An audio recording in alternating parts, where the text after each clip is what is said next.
muchas cosas. Como quieran. Vimos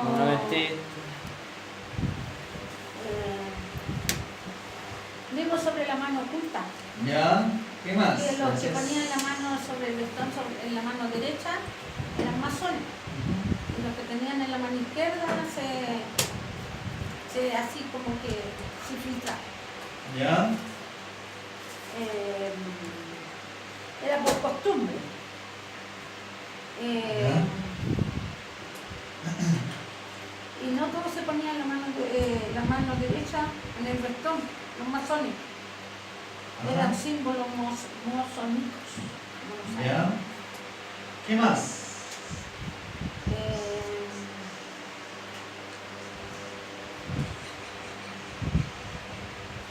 Que no todo aquel que se ponía la mano en el vestón era masón. En ese tiempo, estamos hablando de ese tiempo, porque hoy día sabemos que si se ponen la mano, ¿cierto?, dentro de la ropa, o se tapan un ojo, ya No significa nada. ya empezamos a dudar de esa persona. Muy bien, vamos a ver entonces, como vamos viendo ya finalizando este tema, el don de profecía y el uso de las fuentes extrabíblicas. ¿Se acuerda que vimos que los profetas antiguos también usaban la metodología, ¿cierto?, y el pensamiento que en ese tiempo sus contemporáneos tenían, y la usaban, ¿cierto?, para llamar ¿qué cosa? La atención de sus oyentes. Recuerde un ejemplo, ¿se acuerdan o no? Un ejemplo que vimos de Isaías, ¿se acuerda que hablaba de qué? Como de mares, ¿cierto?, de muchas aguas. ¿De quiénes? Del rey de Asiria. ¿Se acuerdan o no? Muy bien. Vamos a ver entonces Hebreos 1.1. Hebreos 1.1. ¿Qué dice la palabra de Dios? Lo utilizamos para dar los estudios bíblicos, pero es bueno, ¿cierto?, que lo recordemos. Hebreos 1.1.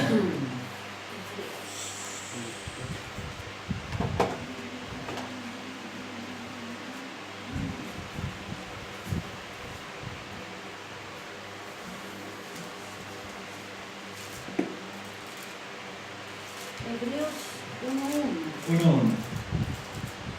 dice: Dios, habiendo hablado muchas veces y de muchas maneras en otro tiempo a los padres por los profetas. Muy bien, entonces, ¿de qué modo habló en otros tiempos? De Por muchas los maneras, por los profetas. profetas. Entonces, ¿cómo conciliamos cómo Elena de White usó sus fuentes? Primero, ella copió sin pensar de otros autores de su época. Ella estaba dentro de los bordes del uso justo. Ella era honesta en el uso honesto de los recursos.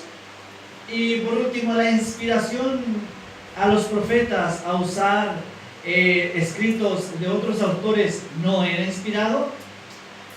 Como usted puede ver en la pantalla, hay un libro titulado The White Lie, es decir, la hermana White miente, por Walter T. Ray. Y así podemos encontrar muchos libros en el internet donde mencionan plagios que ella supuestamente hizo.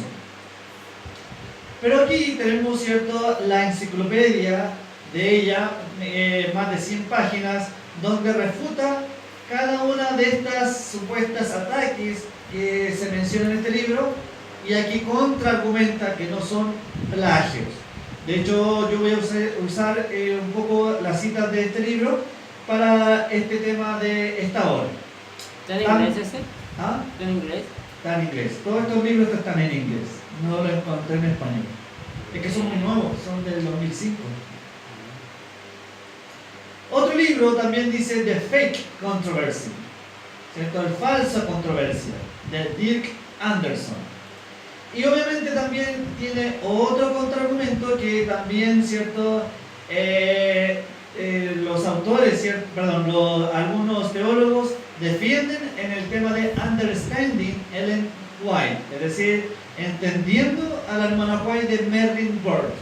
Es decir, cada libro que se publica en internet y que sale y que ataca al espíritu de profecía, hay teólogos también que defienden esos argumentos y que voy a utilizar ahora para saber que ellos usan, igual que los que atacan el sábado.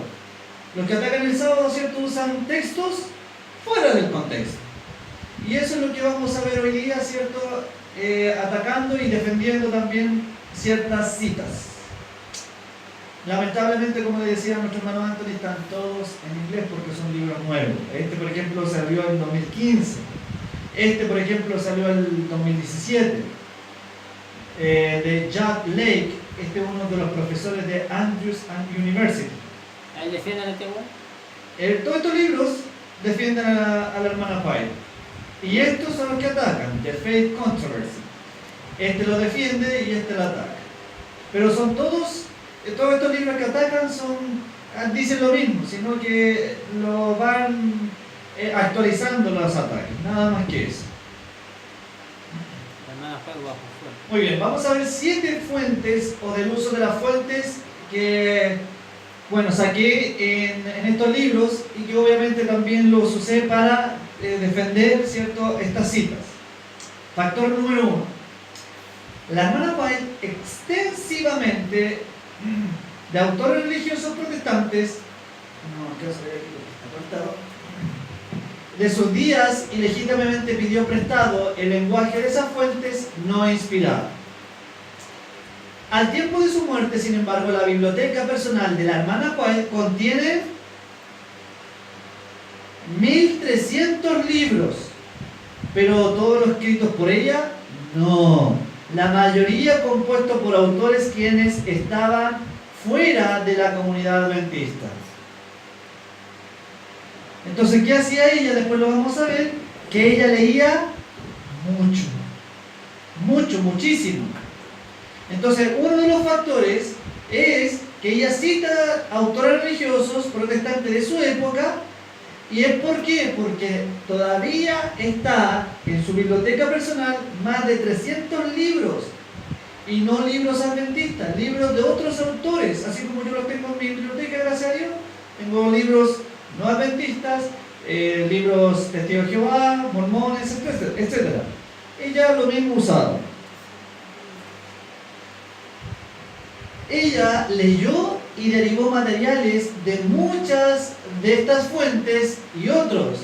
Por esta razón, ella usó al menos 50 fuentes en su trabajo, El deseado de todas las gentes. Para compilar ese libro, ella usó 50 fuentes de autores no inspirados. Acuérdense que hasta Juan utilizó libros no inspirados en el libro de Apocalipsis. En Review Origera. Hermano Anthony, ¿puede leer entonces, por favor? Dice, Elena de White explica cómo su madre, una rápida lectora, y admiró el lenguaje, otros escritores tuvieron presentes a sus lectores. Escenas en las cuales había presentado a ella en visión, y ella encontró en ambos un placer y un convencimiento y una economía de tiempo para usar sus lenguajes completamente o en parte en aquellas presentaciones las cuales ella sabía a través de revelación y en lo cual ella deseó pasarlos a sus escritos. Ya, eso sucede mucho, como dice ahí, lo destaqué, cuando uno está en contra del tiempo y utiliza otros autores, y sobre todo se usa cuando uno crea la tesis para un título profesional. Para ahorrarse tiempo, utiliza fuentes de otros autores, pero lo único que tiene que hacer, tener cuidado es parafrasear o sacar, ¿cierto?, la cita completa, pero dándole la atribución al otro autor. Pero recordemos que el tema del plagio no se veía tan fuerte en esos tiempos. Recuerden que el plagio ya llegó con la masividad del internet. Entonces, una de las cosas que ella vino en su vida era el hábito de leer rápido como su madre. ¿Y qué más? Y ella, para economizar el tiempo, también usaba fuentes de otros autores para poderlos pasar, ¿cierto?, y embellecer la literatura. Una de las fuentes de la Enciclopedia White, el libro que yo les mencioné, es uno de estos teólogos. El teólogo ya llamado Ramick.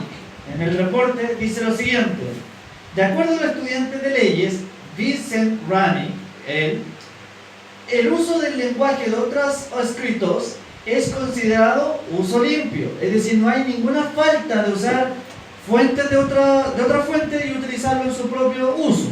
De hecho, eso lo usamos en las tesis. La doctrina legal, la cual define la literatura legítima prestada como adaptado, eso es lo que les dije anteriormente, si uno parafrasea, ¿cierto? El texto no tiene ningún robo. Y si usted saca el texto textual como dice el libro, usted le tiene que atribuir la autoría a su escritor. Como adaptado o material mejorado, por eso es que se llama las tesis, para mejorar lo que otro autor hizo, desde comunes e independientes fuentes a un nuevo propósito que hace una contribución original. Esto lo está diciendo un estudiante de ley, es decir, un abogado en proceso. Entonces no hay plagio si yo adapto un material para mejorarlo. No hay plagio, siempre y cuando yo lo adapte. Plagio versus pedir prestado. Eso es lo que uno hace y tiene que tener cuidado, sobre todo cuando hace una tesis.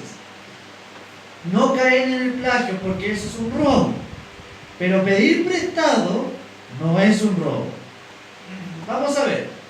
El plagio es como robar un pedazo de torta y reclamar que uno lo hizo. ¿Se va entendiendo entonces qué es plagio?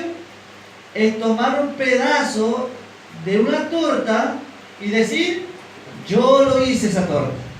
Eso es plagio. Pero pedir la receta no, pues, ¿no? No, tranquilo. El pedir prestado es como usar manzanas cultivadas por alguien más y hacer nuestra propia tarta. Eso es pedir prestado. ¿Se va entendiendo entonces? Plagio es usar algo que no es mío y reclamar que yo fui el creador. En cambio, pedir prestado es usar manzanas o otro producto, como decía nuestro hermano Anthony en la receta, ¿cierto?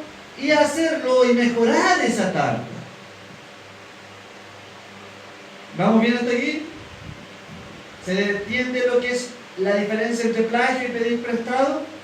Entonces se usa mucho y los profesores de la universidad siempre nos critican, o sea, nos remarcan y nos remachacan, cuidado con caer en plagio, si van a usar fuentes nos dicen, por favor, parafraseen o indiquen el libro y el autor que están sacando, porque si no estaríamos usando el robo.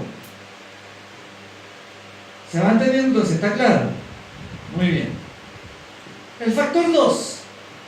Una manera para comprender, a explicar el uso intencional del espíritu de la profecía, de sus fuentes, está en la diferencia entre. Por favor, presten atención. Número 1. La actividad de pensamiento y lectura dirigida. ¿Qué es eso? Es una estrategia de comprensión que guía a los estudiantes a hacer preguntas sobre un texto, a hacer predicciones y luego leer para confirmar o refutar sus predicciones. Esto lo usamos para los profesores para poder enseñar a los estudiantes cuando uno quiere, como decía el Rabbi Angela, cuando uno está corto de tiempo, lo que uno hace es leer el enunciado y darse una idea mental lo que se va a tratar el libro. Por ejemplo, si yo le digo la cacería de lobos, ¿de qué se va a tratar el libro? De caza de lobos. De caza de lobos. Entonces, ¿usted leyó el libro? No, simplemente con haber leído el enunciado, como dice allí, que hizo predicción y hizo estrategia de comprensión lo que se va a tratar el libro. Eso es una de las estrategias que usan también para dar la PSU, y como es contra el tiempo en la prueba de lenguaje, se tiene que usar estas lecturas rápidas y es simplemente leer el enunciado y ya sacar en cuenta, de esto se va a tratar el texto, y no es necesario leerlo todo. No es necesario leerlo todo.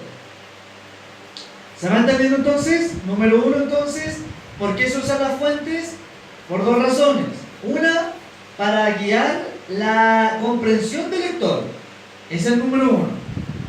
La otra es una estrategia de comprensión que guía a los estudiantes dirigida por los pensamientos del autor del texto. Ahora, con esto en mente, le hago una pregunta. ¿Cuál de estos dos usted utiliza para leer la Biblia o para estudiar la Biblia? ¿Cuál de estas dos estrategias? Porque una de estas dos estrategias se utiliza para estudiar la Biblia. Y de acuerdo a esa estrategia, usted va a entender qué hizo la hermana Juan. ¿Cuál de estas dos estrategias usted utiliza para estudiar la Biblia? ¿Cómo? ¿Cómo que cómo? ¿Cuál de estas dos estrategias usted utiliza para estudiar la Biblia? Si usted en la semana, usted va, yo creo, cuando usted deja de orar, luego estudia la Biblia, supongo. ¿Y qué es lo que usted hace? Usted hace lo mismo que los demás, usted cierra la Biblia y donde cayó el lápiz, ahí estudia. ¿Cuál de esas dos estrategias usted utiliza? ¿Cuál?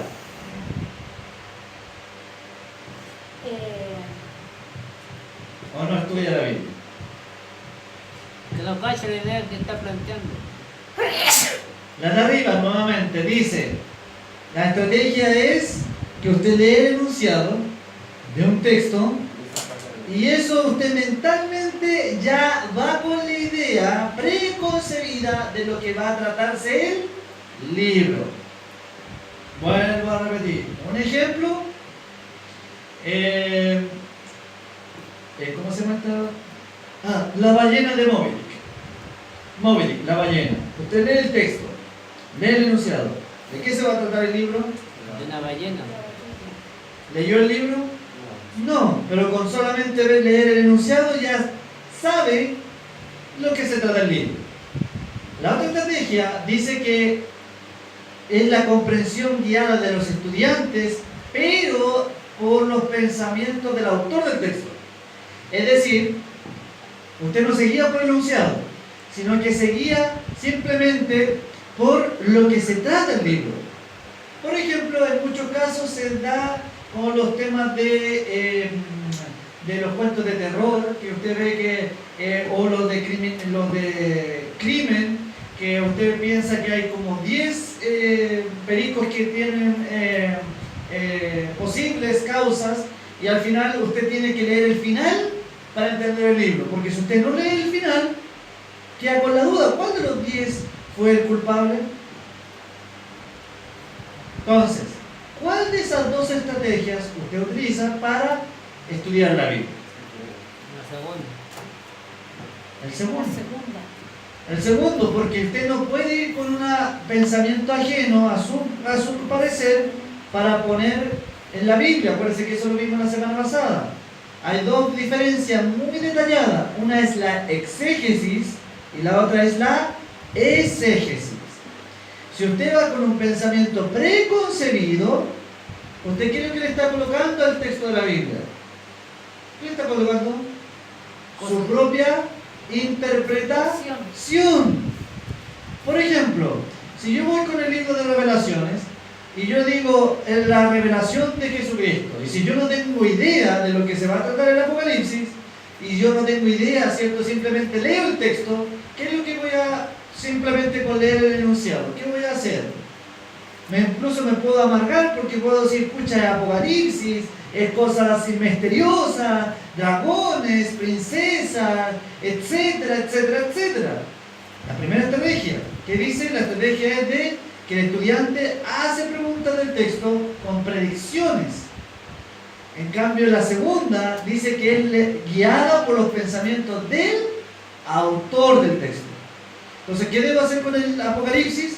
Yo debo llegar hasta el final del libro, porque no saco nada con llegar hasta la mitad, porque la mitad es la gran controversia. Recién el clímax está en el capítulo 12, 13 y 14. ¿Sí o no? Entonces, ¿se va entendiendo? ¿Sí? Ya. Muy bien. Uno de los libros que salen allí es de David Neff, Ellen White's Theological and Literary de Calvin Stone, dice lo siguiente: el clásico ejemplo de esta manera en el cual ella utiliza los escritos teológicos de Calvin Stone para expresar su comprensión de inspiración, al obtener algunas palabras o frases de el origen e historia de los libros de la Biblia de Stone, ella dejó a un lado algunas palabras que diferían de la comprensión e inspiración. ¿Qué es lo que se trató de lo que acabo de leer? Que la hermana White utilizó, ¿cierto?, citas de qué libro? Del origen e historia de los libros de la Biblia, de un escritor llamado Stone. ¿Pero utilizó todas las palabras de este autor?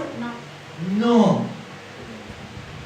Por ejemplo, estuvo escrito: no son las palabras de la Biblia que fueron inspiradas, ni tampoco los pensamientos de la Biblia que fueron inspirados. Los hombres quienes escribieron la Biblia fueron inspirados. Veamos el ejemplo de ella. La hermana White escribió: no son las palabras de la Biblia que son inspirados, sino los hombres que fueron inspirados. ¿Es lo mismo que está arriba? No. ¿Ella qué hizo? Parafraseó lo que estaba escrito en el libro de Stone. ¿Qué es lo que dejó fuera? A ver si son buenos lectores. ¿Qué es lo que dejó fuera la hermana White? Ni tampoco los pensamientos de la Biblia que fueron inspirados. Ni tampoco los pensamientos de la Biblia. Ella pensó que los pensamientos, la Biblia tiene vida, pero recuerde que el autor está siempre presente. Es decir, ¿a quién le estaba atribuyendo la gloria? No a la propia Biblia, sino a quién? Al autor de la Biblia. ¿Se entiende entonces? Factor 3. El conocimiento común que obtuvo al leer los escritores, los autores religiosos protestantes, siempre fueron subordinados a lo que la Biblia menciona. Y aquí está un pequeño esquema. Desde arriba hacia abajo usted puede ver que la revelación revelada viene ¿de dónde? De Dios. Luego baja a la tierra, que es como nosotros, ¿cierto?, el común de los mortales, pero cuando se conecta con el profeta o la profetisa, llega a ser escritos inspirados. ¿Por qué? Porque el profeta o la profetisa, ¿qué hizo? Tomó la idea divina, ¿cierto?, y la conectó con el conocimiento común para ser escritos inspirados. Y luego, cuando el profeta o la profetisa tomó esa idea y la unió con el conocimiento común, tenemos, ¿cierto?, lo que nos llega a nosotros, que somos la audiencia. Es decir, la revelación, ¿cierto?, divina, para que llegue a nuestra vida y para que la podamos comprender, ¿qué cosa hace? Se mezcla lo divino ¿con qué? ¿Con qué? Con el conocimiento común. ¿Con qué eso? ¿Qué es eso? Pero, Con lo humano. Con lo humano, para llegar a nuestras vidas, nuestras manos, lo que Dios quiere hablar a nuestras vidas. Por eso es que muchos sacan que la Biblia no es confiable porque fue escrita por hombres. Pero eso no es así. La revelación divina se mezcló o se unió con lo humano. Es decir, ¿cierto?, para que podamos haber entendido lo que Dios quiere para nuestra vida, se mezcló lo divino Con lo humano. con lo humano. Porque acuérdense que el apóstol Pablo menciona en los escritos que él viajó al tercer cielo y hay cosas indescriptibles que la lengua humana no puede desarrollar o no puede describir. Entonces, para que la voluntad divina pueda ser entendida con lo humano, tiene que haber un medio común, y ese medio común, ¿cómo se llama? Profeta o profetisa. Y eso es lo que acabamos de leer en Hebreos 1:1. ¿Cómo llegó la revelación divina a nuestras vidas? A través de los profetas. Y todos los que escribieron los profetas, ¿cómo se llama? Escritos, inspirados. ¿Por qué inspirado? Porque es lo divino con lo humano. Es la unión de los dos. ¿Se va entendiendo entonces hasta aquí? ¿Sí? Ya. Entonces cuando ya tenemos un argumento más, cuando las personas dicen, pero es que el hombre lo escribió. Sí, pero fue mezclado lo humano con lo divino. Porque si Dios hablara en nuestras mentes, muchas veces quedamos así como marcando un cuadro. Entonces, ¿qué es lo que tiene que hacer nuestro Dios Todopoderoso? Mezclar, ¿cierto? En un entendimiento o en un lenguaje que nosotros podamos entender. El conocimiento divino revelado tiene mayor autoridad que el conocimiento común. Pero no, ¿qué cosa? Lo reemplaza, sino que lo complementa. Lo que le estaba diciendo hace unos segundos atrás. Dios no va a mostrar de forma sobrenatural, es decir, no se va a presentar como ángel, ¿cierto? Diciendo, entiende por favor las cosas a los individuos que pueden aprender, y esto es lo más importante, por favor. Dios nos va a mostrar de forma sobrenatural las cosas que a los individuos que lo que pueden aprender por ellos mismos. Solamente se va a mostrar o va a dar una ayuda cuando ya se nos escapa de nuestro medio. Pero lo que podamos hacer, ¿cierto? ¿Qué cosa? Él ya lo dejó en la fusión de lo divino con lo humano.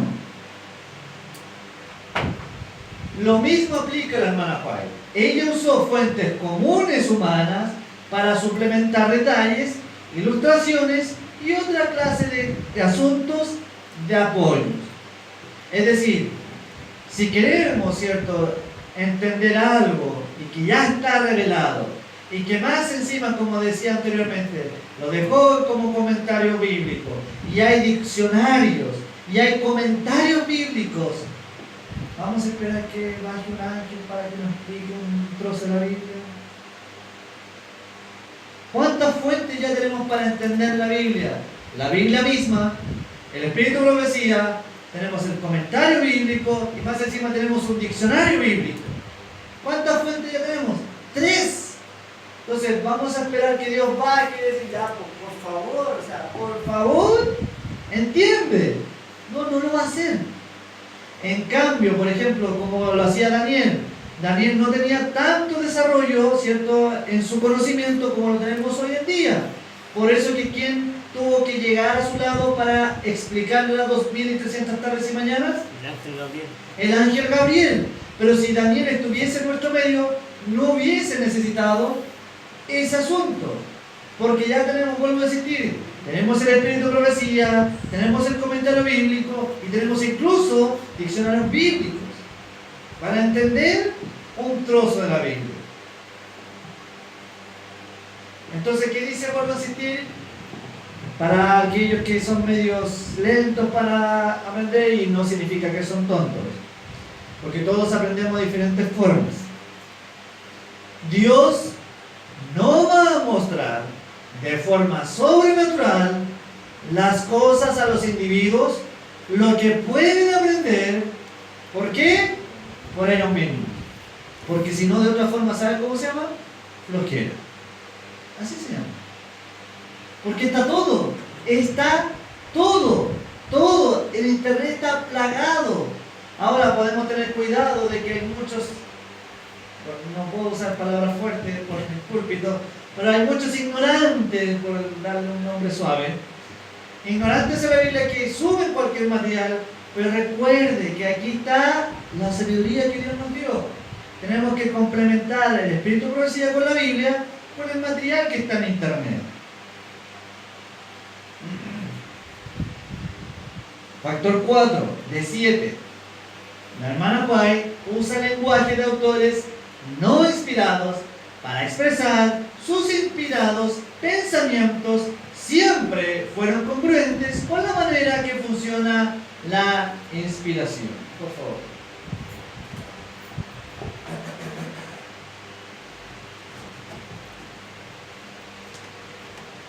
Estimado amigo, ¿puede leer, Anthony, ese tema de... todo está en la enciclopedia de la hermana White, de ese libro grosso que vale 60 lucas, trae los chicos. Léalo, por favor. Dice, en su experiencia temprana, cuando realmente se sentía muy estresada sobre la dificultad de poner el lenguaje humano de revelaciones, de verdad que le habían sido impartidas.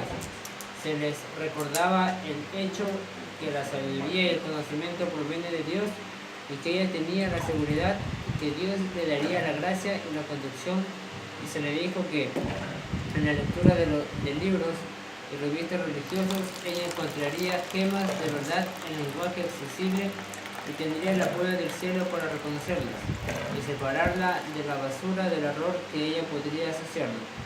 En este contexto, la inspiración acomodaba su experiencia el hecho de que ella usaba los escritos de otros para expresar sus pensamientos inspirados. Eso no era un desafío a su inspiración, y esto lo resalta por aprecio por él. Ya. Entonces, ¿cuál era la dificultad que ella tenía? También lo mismo que pasa a nosotros. El tema también del plagio. En la lectura de libros y revistas religiosas ella encontraría gemas de verdad en lenguaje accesible. Entonces hay escritores, ciertos evangélicos, que a lo mejor están turbados, ¿cierto?, por la verdad presente, pero que dice allí que tienen entre toda esa basura que podemos encontrar gemas. Recuerde que de Babilonia van a salir muchos. Recuerda que eso dice el Espíritu de Profecía. Muchos van a salir de ahí y van a ser campeones de la verdad. Veamos un ejemplo de inspiración, ¿ya? Lucas 1, del 1 al 4, para que después usted diga, cuando le diga, no, pero es que esa vieja escribió pura de otros libros. A ver, veamos primero. ¿Qué dice la palabra de Dios? Acordémonos que Lucas, ¿qué profesión tuvo? Médico. Puesto ya que muchos han tratado de poner en orden la historia de las cosas que entre nosotros han sido ciertísimas, tal como nos enseñaron los que desde el principio lo vieron con sus ojos y vieron ministros de la palabra, me ha parecido también a mí, después de haber investigado con diligencia todas las cosas desde su origen, escribírtelas por orden, oh excelentísimo Teófilo. ¿Hasta dónde? 4. Para que conozcas bien la verdad de las cosas en las cuales has sido instruido. ¿Se fijó o no se fijó en varios detalles? Lo mismo que pasaba con la hermana Juan. Mira, observemos lo que dice el versículo 1.